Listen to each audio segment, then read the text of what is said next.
Here's part 2 of the prototype demo video. We got through the tedium of part 1, looking at some of the behind the scenes setup. Today we'll look at some of the more fun stuff, the job setup and run, and we'll start with the recipe setup screen. Before we get into recipe setup, you can look at some of the side icons. The first is the PLC register screen, and that displays what's actually in the controller, what hasn't been downloaded, just what's in there. So you can look at those. We have the calculator. I wanted this on here so I wouldn't have to track one down. I wanted to make it like a Windows calculator, but there are some limitations as far as I can't take this value and move it without clicking on the numeric box. So this is what we've come up with. So I click on your first box, enter your value, and select what you want to do, and this area will change depending on what kind of math you're doing. Select the second box, we'll times that by 20, enter, and get your value there. When you click on the first one again, that resets it. So we can do 56 divided by, I don't know, 10. I also have an inch-millimeter converter.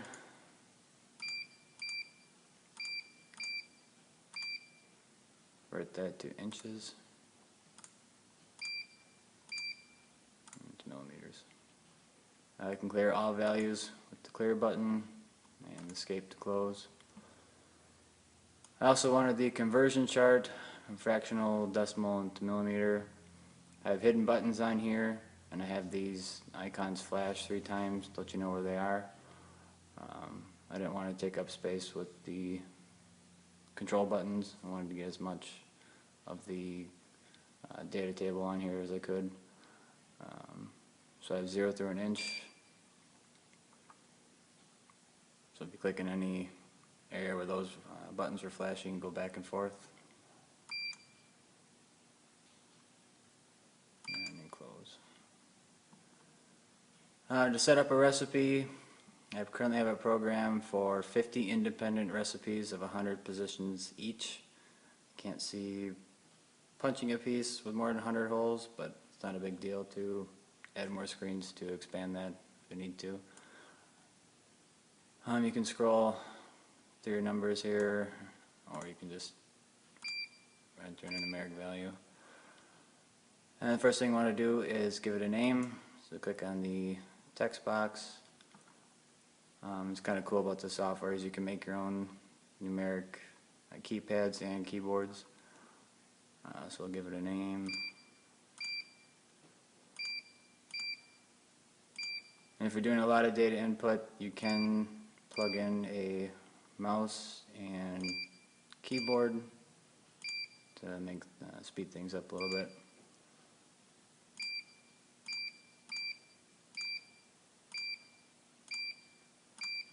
So I gave a recipe a name.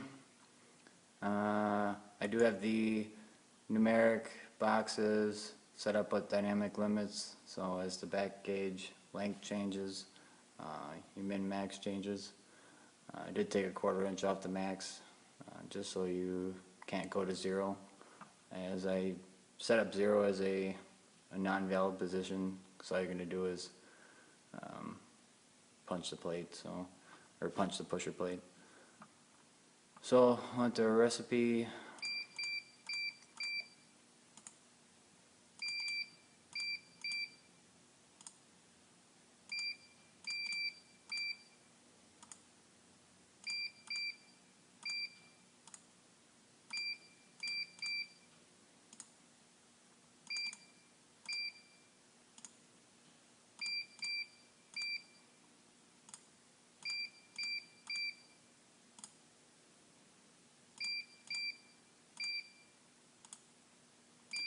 Yeah, 10. So that's enough.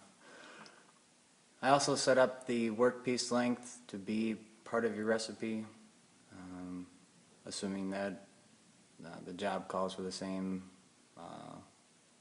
length of steel. So we have a save button here. It does automatically save every minute, but if you enter in a lot of data and worry about a power outage, I guess you can save it. But Recipe data successfully saved. so after the prompt plays, you know that it's saved. Actually, we'll leave that 0.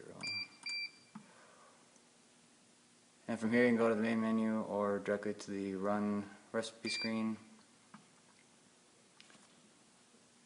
So, side tabs, got some of the same stuff, conversion charts, calculators. You have the Home System button to reinitialize the back gauge. I have this Machine Reset, which resets the homing, your position, your faults. I just have that on there. I'm not sure if I've fully programmed around any kind of endless loops, but that allow you to get out of everything. Here you can select your pre-made recipes. This shows you what's currently been downloaded, what you're currently running, your current absolute position, current recipe position, and this box here is the start/restart. So if you're first starting a job, of course you're going to start at the first position, but if you have if you hit an e-stop or have a fault during your run, and if you rehomed it and you say you wanted to restart at position 4, then that'll be 4 and be flashing red, let you know you're not starting a fresh piece. And the workpiece length, that can be changed on the fly. Here we have the look ahead, so that loads 5 positions at a time, and so when you get to position 6, it's going to load 6 through 10. I wanted that on there so you could look ahead a little bit to possibly catch, I guess if you entered in something that was wrong before you ruined your workpiece, you can hopefully catch it before that happens. We have the Ironworker mode word lamp here, the Ironworker state, the system homing lamp, and the system status, which is incomplete. We have our download to PLC, go back to the edit recipe. Here we can change our mode. I have 3 modes. Manual mode will be, it'll move to the first position and do nothing. You have to use the foot pedal. You'll punch your hole and then hit the start move button again to move to the next position. Semi-auto will be, it'll move to the first position, it'll auto punch. When it gets back up to the upstroke sensor, it won't do anything until you hit the start move again. And full auto is hit the start and it'll auto punch until it's complete. So for expediency, we'll just do the full auto mode.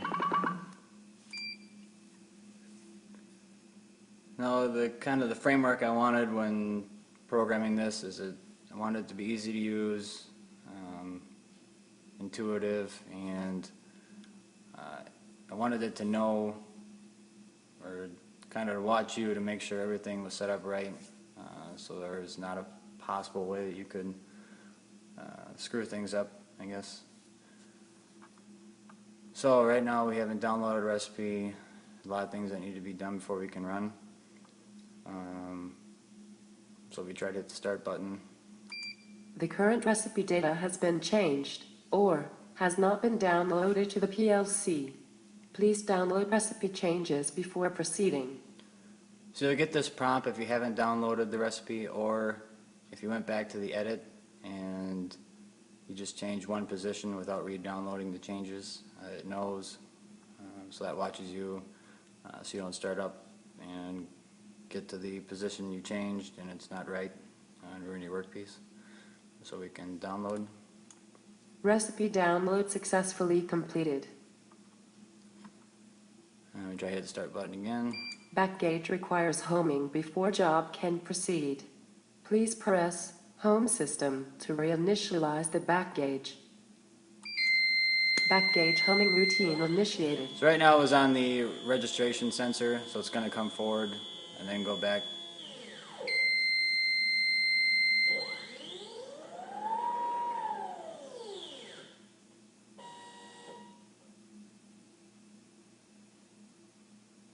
So now it's homed and we think you're ready to go.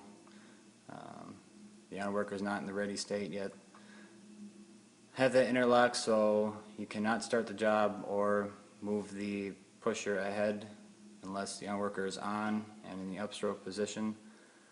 Just make sure that you're not going to push a piece into the punch. The current job start position is not possible. 0 is not a valid positional value. Like I said, you're not going to ever go to 0, and I left the first position 0. And we also have the Ironworker not ready. So we'll go to the edit, change that. And you'll get the same prompt again. The current recipe data has been changed or has not been downloaded to the PLC. Please download recipe changes before proceeding. Recipe download successfully completed. So to start our job, we're going to have to turn the Ironworker on.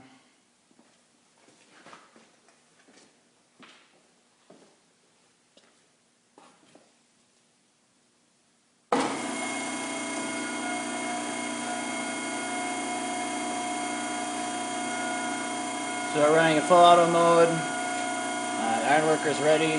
System's home. Our recipe has been downloaded and should be ready to start. We're starting at the first position. I have no workpiece length, so it's going to be an absolute position. So 120 is 120 inches away from the center of the punch.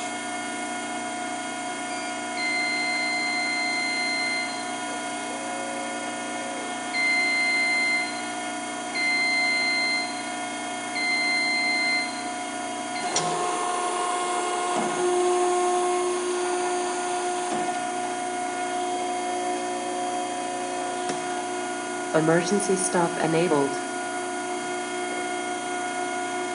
So I have the faults broken up into two categories, in motion and idle. If it's in motion, I disable the stepper, so when I do that I lose position, so you're going to have to rehome before you can restart. We have four options. You can restart at your current position, the next position, an operator defined position. So that's where the PLC register tab comes in handy, because usually you can't remember what position you're at. So you can just look on your list and enter that value. If you try to enter, say the next position was 0, or if you tried to do this and it was 0. The selected operator defined restart position is not possible because a positional value of 0 is not valid. So you'll get that kind of a prompt. So we want to restart at the position we were going to. Are you sure you want to restart at the current position?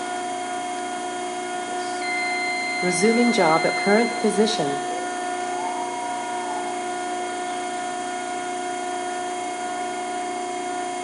So when it's ready to go, you can start it from here or close the window. And we'll close the window. And like I said, this will all flash red to let you know you're not starting at the first position. So we can restart.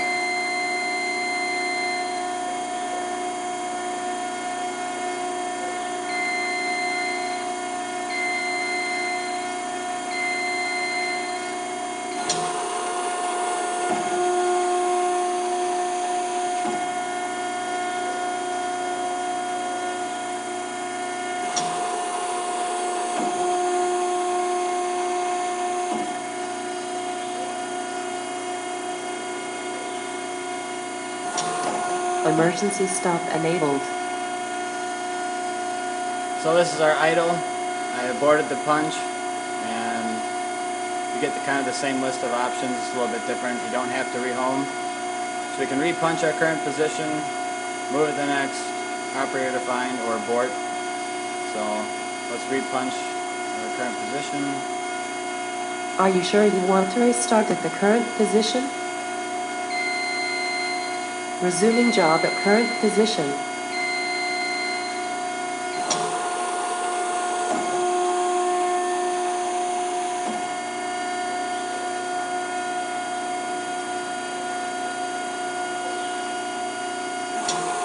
I hit it again. Emergency stop enabled.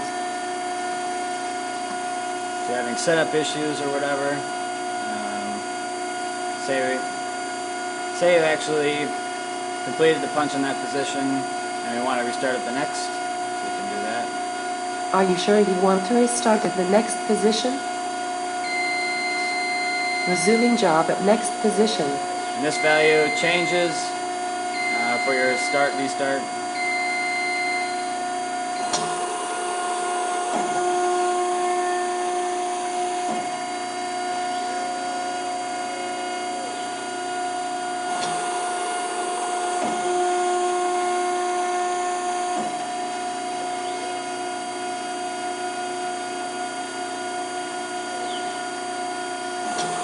Emergency stop enabled. Now we can do our operator defined position. So we're currently at 8, next is 9. Look at our job here and say we want to start at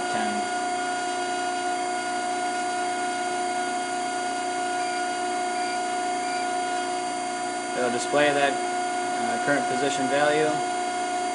Are you sure you want to restart at the operator defined position?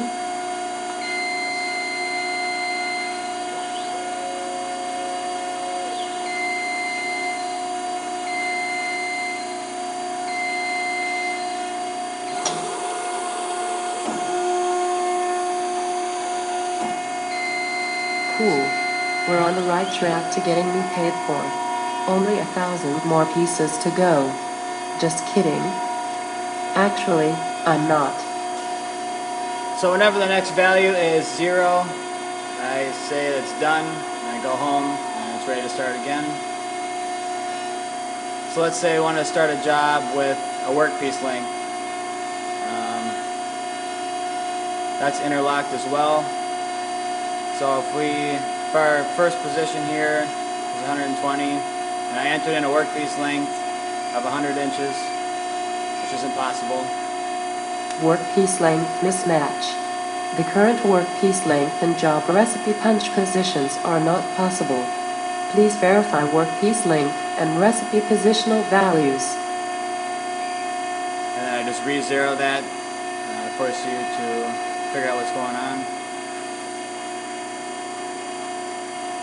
So, say a workpiece length of 125 inches.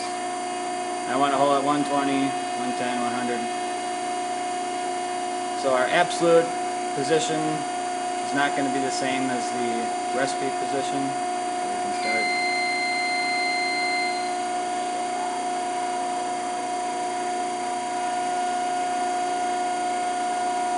I actually have this backwards. You can enter it this way if you have a really heavy workpiece. You don't want to push it. You can enter it backwards like it is now, and it'll work its way back. So you just move the steel to the punch head.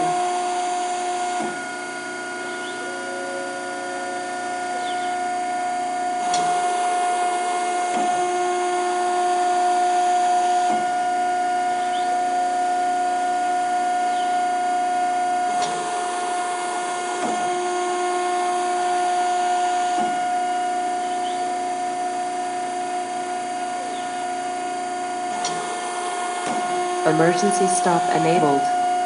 So we'll abort this job. Are you sure you want to abort? Impressive. You didn't short stroke this one.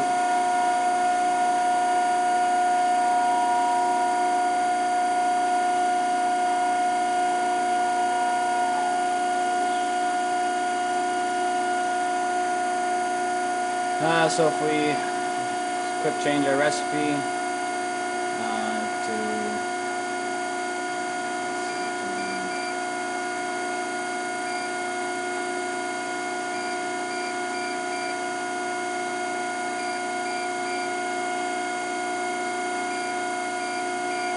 make the math easy.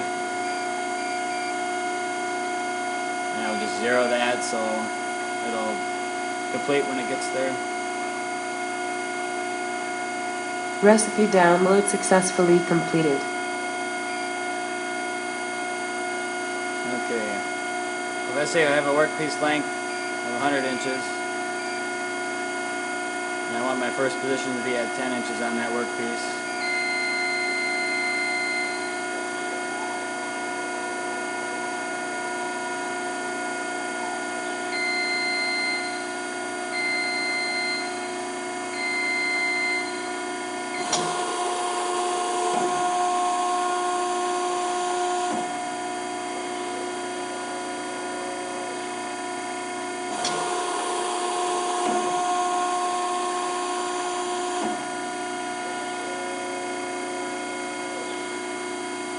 You can see it needs to be 70 inches away to punch a 30-inch hole on a 100-inch piece of steel.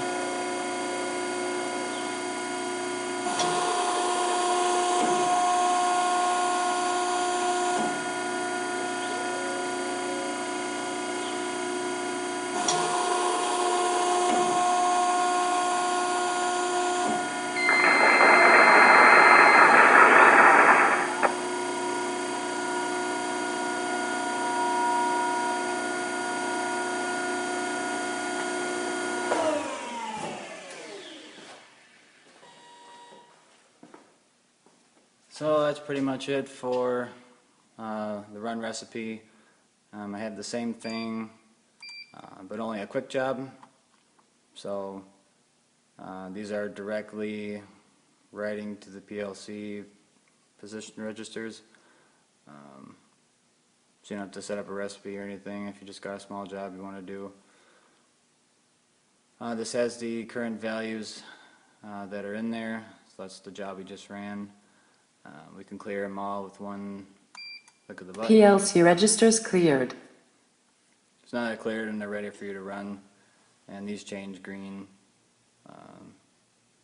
Same as the look ahead on the run recipe screen. That's pretty much it. That's the progress so far. We'll keep working at it and hopefully make it better.